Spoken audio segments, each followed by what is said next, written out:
আসসালামু আলাইকুম। নতুন অবস্থায় আমরা যারা ফাইবার অ্যাকাউন্ট খুলি আমাদের অনেকেরই অনেক ধরনের ভুল ধারণা থাকে বা অনেকের অনেক অজানা বিষয় থাকে যেটা আমরা জানি না। তো আস্তে আস্তে আমরা অনেক কিছুই জেনে যাই। অনেকে প্রশ্ন করেন যে ভাই আমি গিগ দিয়েছি কিন্তু আমার গিগের কোনো ইমপ্রেশন নেই, কোনো ক্লিক নেই, এটার কারণ কি? তো অনেকেই দেখা যাচ্ছে কি গিগ দেওয়ার পরে ইনস্ট্যান্ট চেক করে গিগ স্ট্যাটাস যে গিগে কোনো ইমপ্রেশন আসছে কিনা বা ক্লিক আসছে কিনা। তো তাদের উদ্দেশ্যে বলতে চাই যে ইনস্ট্যান্ট গিগের ক্লিক অথবা ইমপ্রেশন আসে না, এটা 24 ঘন্টা লাগে কাউন্ট হইতে। আবার অনেকে একদিন পরে বলে যে ভাই আমার এখানে গিগে কোনো ইমপ্রেশন নাই, ক্লিক নাই। তাদের উদ্দেশ্যে বলতে চাই যে আপনারা গিগ দেওয়ার পরে আপনাদের এই গিগটা অ্যাক্টিভ হয়েছে কিনা আর গিগটা সার্চ টার্মে গেছে কিনা এই জিনিসটা একটু চেক করবেন। তো অনেকে বলেন যে ভাই এই জিনিসটা আমি কিভাবে চেক করব? তো তাদের দেখানোর উদ্দেশ্যে চলুন ডেস্কে যাই, আপনাদের দেখে বুঝিয়ে দিচ্ছি যে আসলে আপনারা এটা কিভাবে করবেন। তো আমরা গিগ অ্যাক্টিভ আছে কিনা এটা চেক করার জন্য অবশ্যই আমরা প্রথমে আমাদের ফাইবার প্রোফাইলে যাব।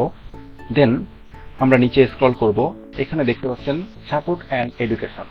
এইখানে যে হেল্প অ্যান্ড সাপোর্টে আমরা ক্লিক করব। Then how can we help you, তো এখানে আমি গিগে ক্লিক করব। দেন নিচে যাব, স্ক্রল করব, এই যে কন্টাক্ট আস এখানে ক্লিক করব। এখানে লেখা আছে hello how can we help you. So এখানে আমরা ক্লিক করব সেলিং অন ফাইবার, যেহেতু আমাদের সেলার প্রোফাইল আমরা করি। তো ক্লিক করলাম। দেন এখানে আমরা ক্লিক করব গিগ। দেন আমরা চেক করব গিগ স্ট্যাটাস, এখানে ক্লিক করলাম। এরপরে দেখছেন আমার যে কয়টা গিগ এখানে পাবলিশ করা আছে প্রত্যেকটা গিগ এখানে চলে আসছে। তো আমি যে গিগের অ্যাক্টিভ এবং ইনঅ্যাক্টিভ স্ট্যাটাস চেক করতে চাই সেই গিগের উপরে ক্লিক করব।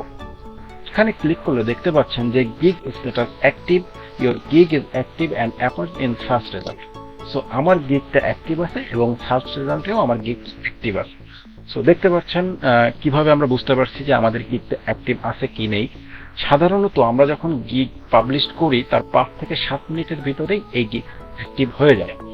তারপরেও নর্মালি অনেক সময় 1 ওয়ার্কিং আওয়ার লাগে, যদিও লাগে না। আমাদের যদি কন্টেন্ট ঠিক থাকে, আমাদের লেখাগুলো যদি ঠিক থাকে, ডেসক্রিপশন ঠিক থাকে, তা আশা করি কোনো সমস্যা হয় না। তো তারপরেও যদি কোনো সমস্যা হয়ে থাকে আপনারা অবশ্যই একটু ওয়েট করবেন, ওয়েট করে চেক করে দেখবেন যে হয় কিনা। আশা করি বুঝতে পারছেন। যারা নতুন ফাইবার অ্যাকাউন্ট খুলবেন এবং গিগ দিবেন তারা এই জিনিসটা দেখে নেবেন যে আপনাদের গিগটা অ্যাক্টিভ আছে কিনা এবং সার্চ টার্মে গেছে কিনা। যদি আপনার গিগ অ্যাক্টিভ না থাকে এবং সার্চ টার্মে না যায় তাহলে কিন্তু আপনি আপনার গিগে কোনো ইমপ্রেশন পাবেন না, কোনো ক্লিক পাবেন না। আর যেহেতু আমরা নতুন এবং যারা ফাইবারে নতুন তাদের অবশ্যই ফাইবার সম্পর্কে যথেষ্ট রিসার্চ করতে হবে। তো আমাদের প্রচুর চেষ্টা করতে হবে ফাইবার অ্যালগরিদম সম্পর্কে জানার, যে কিভাবে করলে আমাদের গিগটা ভালোভাবে র্যাঙ্কিং করবে এবং কিভাবে করলে আমাদের অ্যাকাউন্ট ভালো থাকবে, কিভাবে করলে আমাদের ক্লায়েন্ট পেতে সুবিধা হবে।